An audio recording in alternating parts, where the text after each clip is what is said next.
welcome to the latest episode of the Cosplay Stitch and Seam. I'm Vfire, and this is my epic lore episode. Booyah! I'm so excited for this one. I'm a huge Zelda fan. This is going to be great. But first, make sure you know where to send topic info. Yay! If you want to request a topic from us, or want to just say hello, or send in a cosplay happy or horror story, you can email us at cosplaystitchandseam@gmail.com, or go to the website cosplaystitchandseam.com and fill out our forms there, or come just hang out with us on our Facebook group or our Discord group. Those links are also on the website, so you can join us from there. Yay! Okay. Oh yes, also we have a Patreon. This is where David does his thing. Cosplay Chronicles. And we meet every month and do some fun D&D shenanigans, and I absolutely love it. It's one of my favorite things that I look forward to each month, and I also love seeing people in the chat joining in and causing us extra fun. Yes, fun. All right. So let's get started. Everybody got your tinfoil link hat on, and let's go down this rabbit hole. We've got Tears of the Kingdom that's come out recently, and I want to talk about its links between Ocarina of Time, Twilight Princess, and of course the overlaps with Breath of the Wild. So context. Oh, where to begin on this one? As we all know, in Breath of the Wild, and Tears of the Kingdom, this is in both of those games. So if I say Breath of the Wild and Tears of the Kingdom, I'm probably meaning both of them, unless there's a specific quest in Tears of the Kingdom that I go on about. Just letting you know, I will use them interchangeably unless I emphasize it, which I will. Okay, going on. There's the 7 statues in the desert that the Gerudo, say are 7 maidens, often, very linked towards like the idea of the 7 sages and things like that. But these are all specifically Gerudo women. And they each have their own, trait that's associated with them. And you can find those through side quests and things about what those are all about.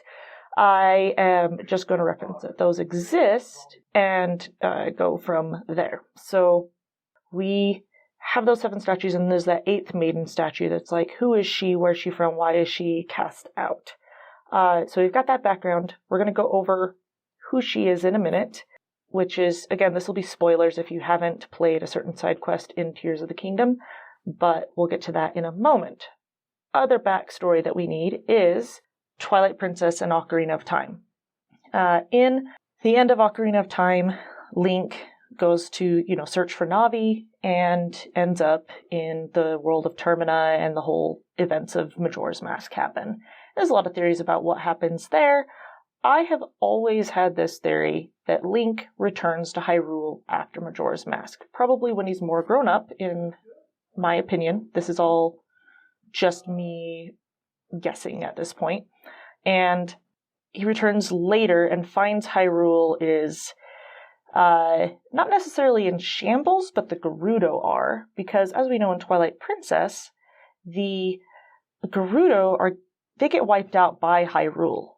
The genocide happens, essentially. And Hyrule is known for doing this, as we know from the Shadow Temple in Ocarina of Time and the Sheikah.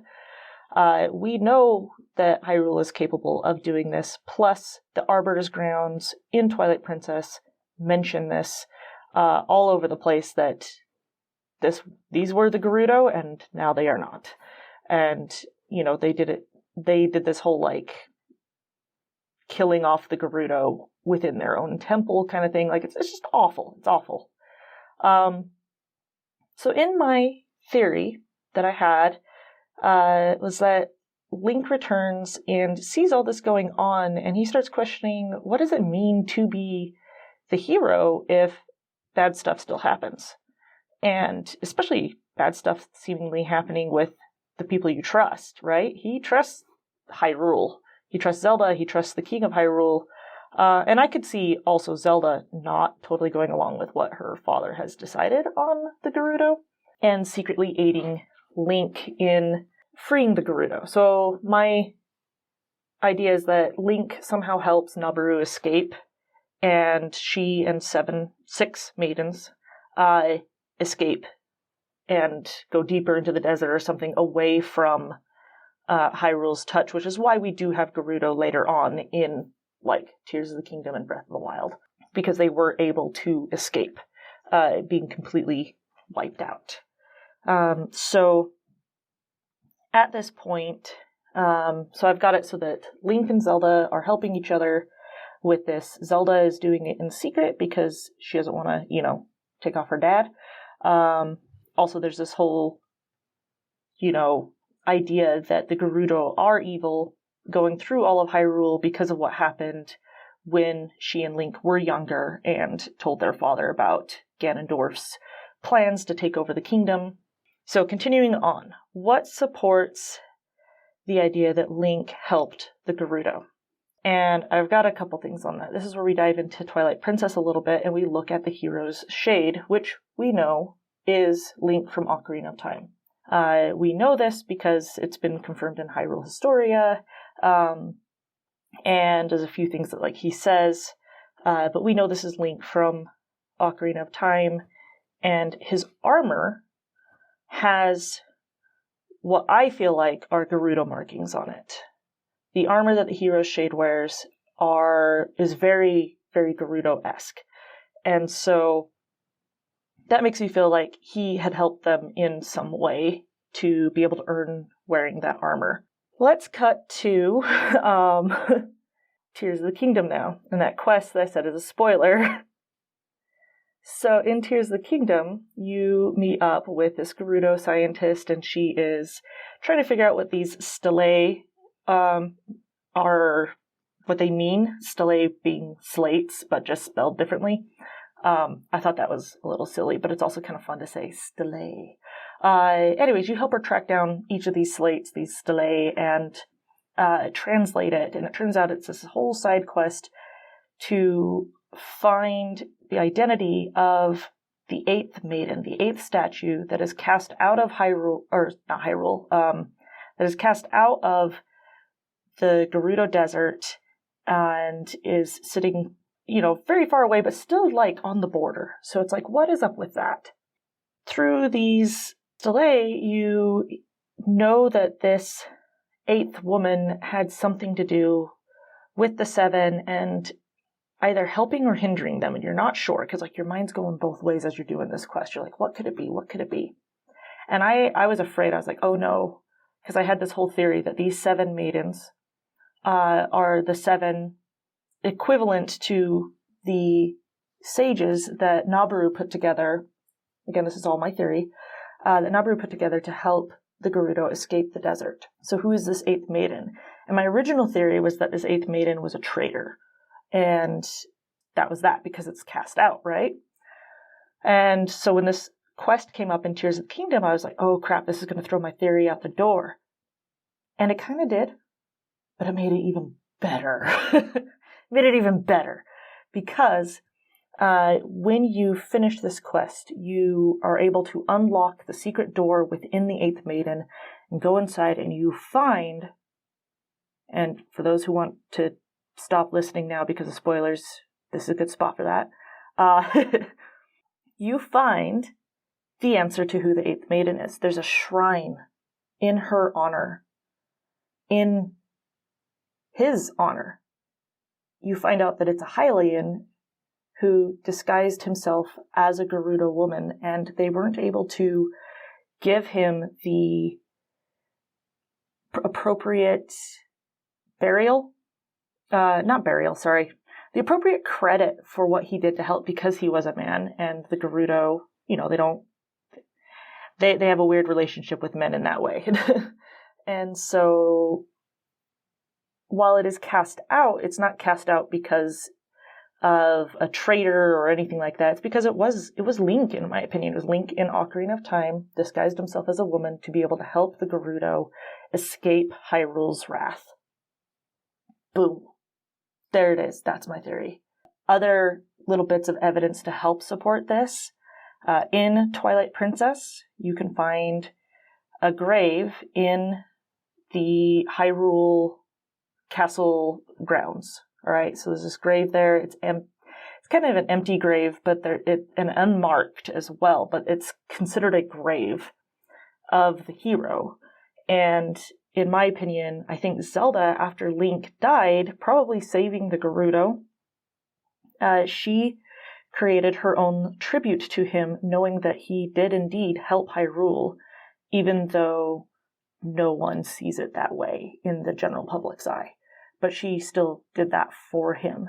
And he probably died off somewhere else. His armor in Twilight Princess, the hero shade armor, is covered in vines and leaves and things like that. So he probably was gravely injured, hence maybe the missing eye that he has, and probably went back to Lost Woods, in my opinion, to be with his one friend who stayed with him the entire time. And this is another theory that I have, is that Skull Kid stayed with Link through his entire journey.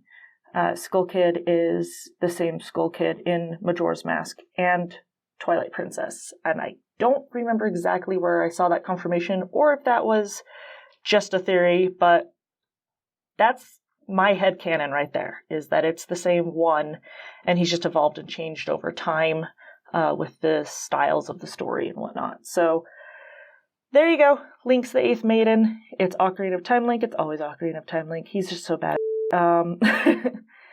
And that is my theory. Now, before I end this episode, I wanted to talk about what the Legend of Zelda means to me and to others. Because the timeline and whatnot in Zelda, there is an official timeline, but there are tons of holes in it. So many plot holes, theory holes, things that contradict each other. And I can't take credit for saying this because someone else pointed it out to me. But I was doing a panel on stories and games, and I had mentioned this part that I did say was that The Legend of Zelda is a legend. Legends don't always line up with each other. They have holes. They are retold and retold so many times that each retelling can be different. And then someone in the audience raised their hand and they're like, so you're saying that Zelda's weakness, these plot holes, are actually its biggest strength? And I go, yes, absolutely. Because us fans, we dive deep into that and explore all these different things about what The Legend of Zelda is, what the stories are, how it works. We fill in those holes, those cracks. Why is it that, X, Y, and Z doesn't fit up in the storyline? Well, we fill that in and come up with our own theories because it is just that. It's a legend, and there is no real set thing other than, what canonically, Nintendo sends over to be like, hey, this is what's canon, but they still leave enough holes to leave us guessing, to leave us wondering, to allow our imagination to go wild with it, because they care about these characters, and us fans, we definitely care about these characters. So what does Zelda mean to everybody else, right? So I actually asked this question in our gaming chat on Discord, and I said the answers can be anything from like your XYZ mechanics to escaping to a new world full of adventure, or not much because I don't play. Like, that's A-okay. And these are some of the answers that we got.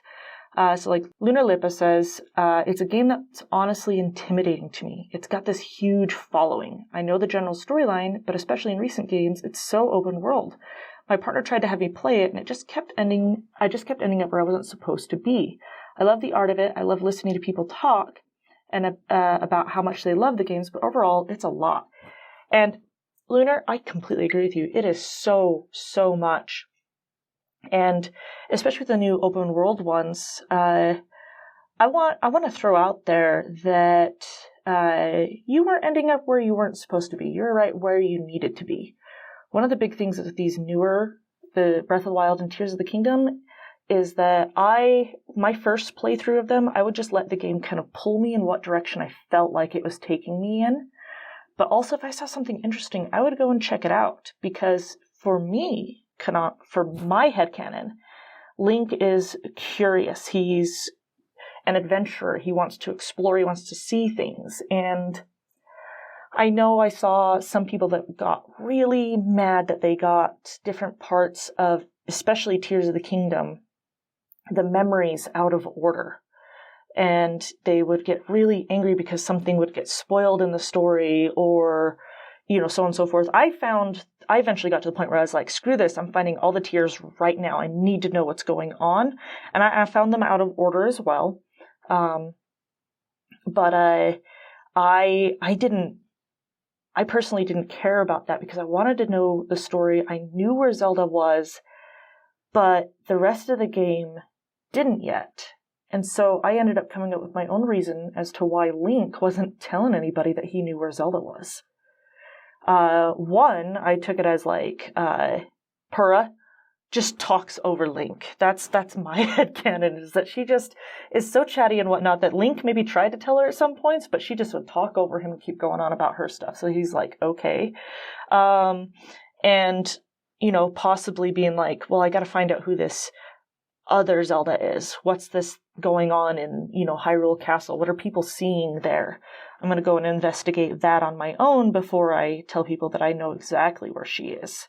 And I don't know, it was just fun kind of coming up with what was my story to it, and my experience, my idea of how that story plays out is going to be different from Lunar's. It's going to be different from Dr. Steggy's. It's going to be different from, my friends, from what Panon does, or Melissa, or, Sadie, or any of them, right? Or David even. It's all going to be different for everyone's stories, and I love that about Zelda. I love the open-endedness of how that feels. Now, it does have its pitfalls, but we'll get to that in a moment. So, let's see. Nosai? I don't know how to pronounce that. I apologize if I'm saying it wrong. They said, for me, Zelda's more a story, honestly. I haven't played a ton of the games, and only a bit of Majora and Kingdom, but the story in the worlds is fascinating, and I love learning more. Oh, yes, absolutely. It's that whole idea of the legend. It's the legend of Zelda, and we love learning about that legend, finding what can help support our theories or create new ones or build up upon them, right? It's great. And then Dr. Steggy adds in here, which I absolutely love, like 3 paragraphs, 4 paragraphs. It's great. I love this. So Dr. Steggy says, this is such a big question for me because I went from that's not Zelda to it being a big part of my life in a very short time. I also get very, very frustrated online sometimes because I get very tired of seeing other fans of the series dump all over the game that has both brought me so much joy and into the series as a whole. I would have never touched Ocarina of Time, Twilight Princess, Skyward Sword if I didn't have Breath of the Wild first. Also, whoever is trashing on Breath of the Wild online, who are you people? Why are you sad? I love that every Zelda game is different. So continuing with Dr. Steggy's feelings here, says, as soon as I hear it's not a real Zelda, I just turn off. No one has ever been able to tell me what is a real Zelda, without also excluding the original titular game. Breath of the Wild harks back to that title as much as the more obvious Easter eggs present. It's fine to have favorites, but this level of gatekeeping is ugly and appears pervasive to the point where I'm really picky about the fan circles I keep, and none of them are gamer, in quotes, ones. I like the overarching theme of cycles and stories. I love that the canon has huge holes and is flexible, and you're free to fill in those gaps how they make sense to you. In that way, it seems very like the real world in that you're being told an old story that has sections that are misremembered or changed through retelling or forgotten entirely. I love that it can be so serious and also not take itself seriously at all. Twilight Princess is often singled out for being dark and gritty, yet you can handle cats, and I got around a lot by being shot out of a huge cannon. I love that part. I was so happy with the Skyview Towers of Tears of the Kingdom. More getting shot out of cannons, yes.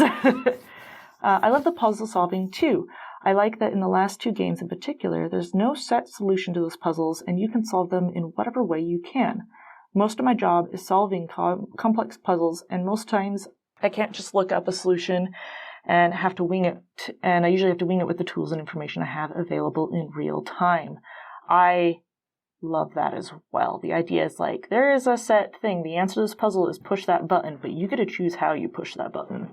And that's what makes this game crazy fun. Also, I'm really glad that Dr. Steggy also sees that the overarching themes of the cycles and stories, the legends, that we get to fill in those gaps, and I love that. Okay, so continuing on. I was told to try Breath of the Wild because of the horses were good. Dr. Steggy loves horses. It's like amazing. And I started it at a time where everything was really, really bad for me and I could not see a bigger picture. I started that game and went, yeah, I'm not taking 1 divine beast, never mind 4.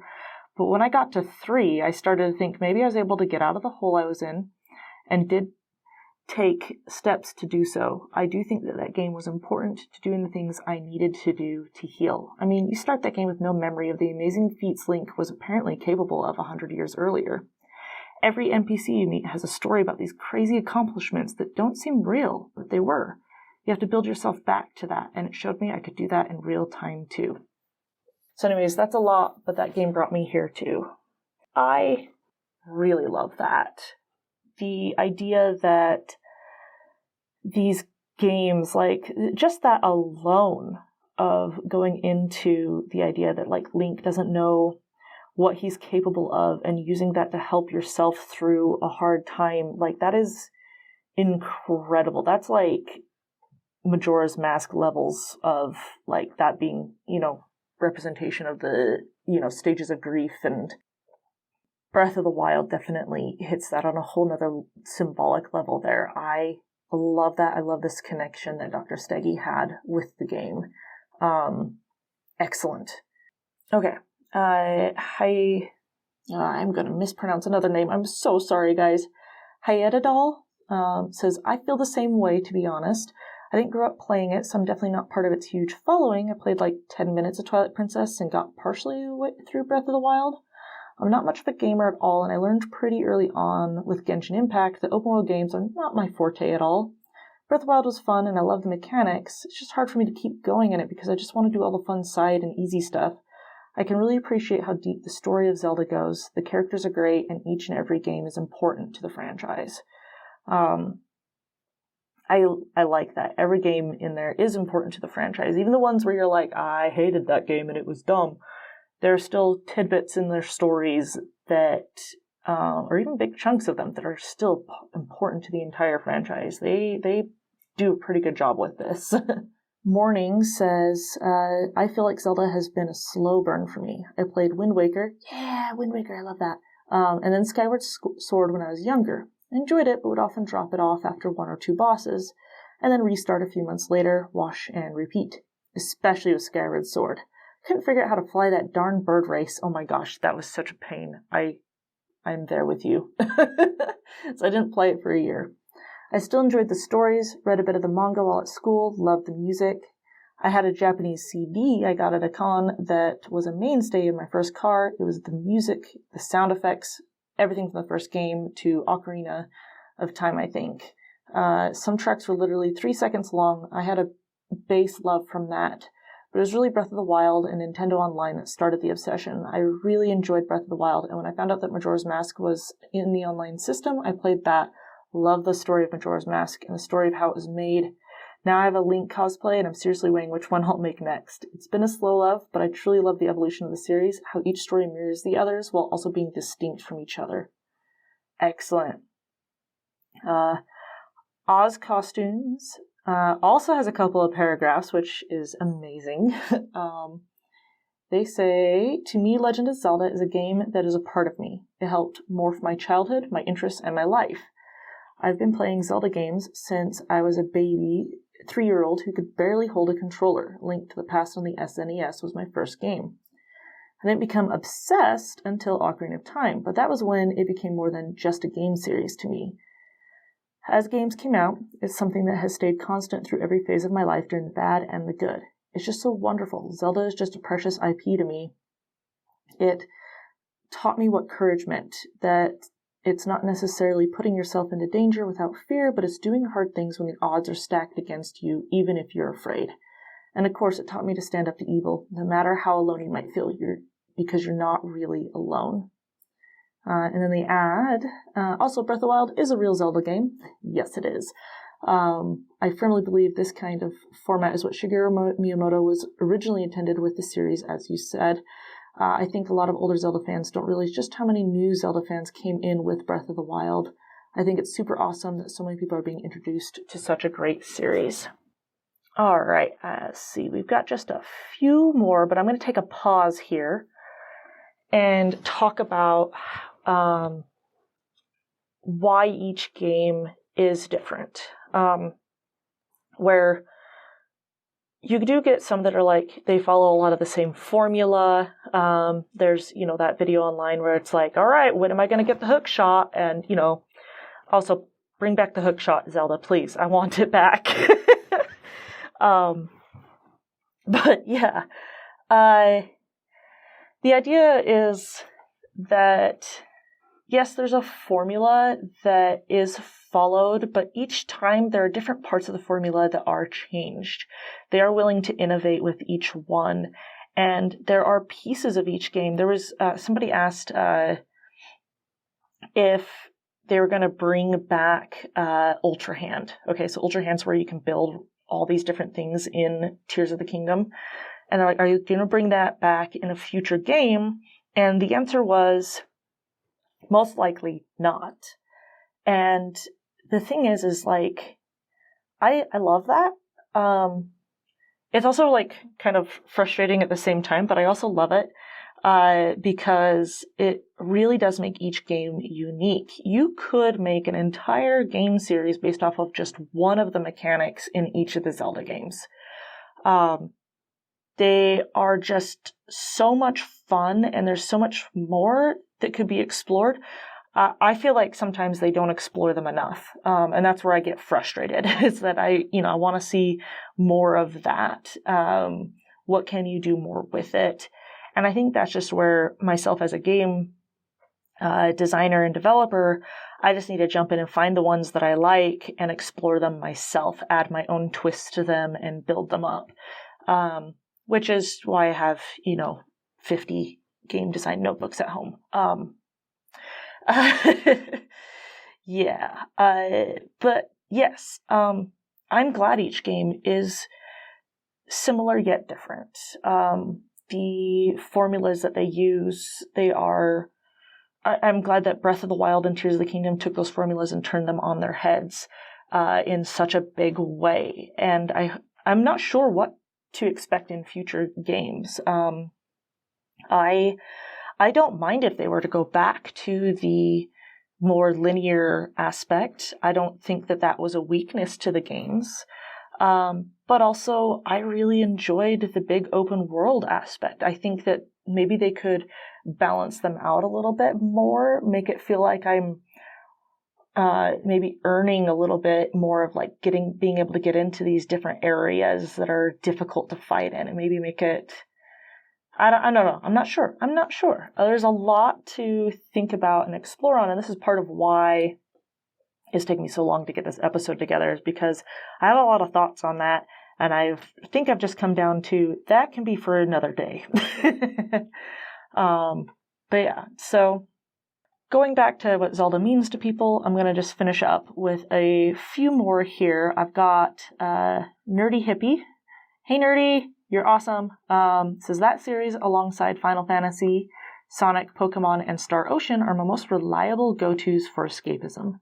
The Oracle games were a massive part of my teen years. I can't tell you how many times I've beaten them in both ways, getting the real ending. I really hope they get a remake like Link's Awakening did. And Tears of the Kingdom is one of my favorite games out of the 2020s so far, along with Spiritfarer. What made these series stand out most to me is that A Link to the Past was one of the first video games I've ever beaten in my life as a gamer. That is such a mood. The Zelda games, Twilight Princess, I believe, was my first game that I ever beat, like, fully. And then I did it multiple times. So I'm right there with you on that. Game Draco adds in, for me it would be Ocarina of Time. If I did not play Ocarina of Time, I would not have gotten into cosplay seriously, met Vfire in person, or be in this group. There's one piece of lore from Ocarina of Time that I find really special, and that's the Forest Temple dungeon. That one dungeon ties into so much of Ocarina of Time's story and lore for so many aspects, and it's by far my favorite dungeon in the game for that reason. Absolutely. Thank you to those on the Discord channel who were willing to answer my question when I was having a moment of, oh man, I wonder what everyone else has to say on this. Thank you guys so much. Also, just everyone in the Discord in general, you guys are all amazing, and I often lurk and just kind of read through your chats. Sometimes I hop in, just a little internet shy, I guess, but I love it. I love that we've got such a great group. I hope that this helped open, some eyes to like how the Legend of Zelda series works, and what it's kind of about, and what people in general see in it, why we like it. And also I hope, you all got excited as much as I did when, with my tinfoil Link hat, and, it's always Ocarina of Time Link.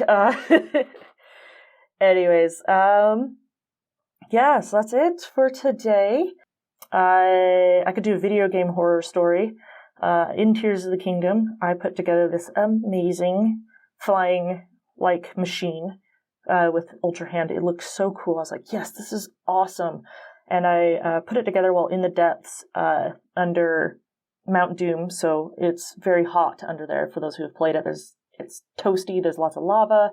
I hop on and turn the machine on, and I put the fans on backwards. So my beautiful machine went straight into a lava pit. So, excellent. So yeah, that's it for today. Thank you guys so much. And once again, you can reach out to us at the cosplaystitchandseam@gmail.com or cosplaystitchandseam.com with our forums. Come join our groups on the Discord and Facebook. You can find those links to join on our website, as well as check out the Patreon, which I will hand over to David now. Thanks, Mercedes! Some of the amazing people that we need to thank on our Patreon are Misty Lee, Jack S., Cynthia Eve Cosplay, Star, Fetcher, Troft, Cos, Lydia, Yggdrasil, Dr. Steggy, Cynics, Hot Riku, Renamira, Jazzy Kofed, Gloria Shu, and Silver Deeds. All right, and that is it for today. Thank you guys so much, and I have no puns. If David has one, he can put one in here. All I can think about is the Triforce one, but I think we've done that one already. David here for a quick Zelda-themed pun. What do you call a group of angry musicians playing Legend of Zelda songs? A Lincoln Park. Lincoln. I'm disappointed in myself too. Bye! Anyways, thank you guys so much. Bye!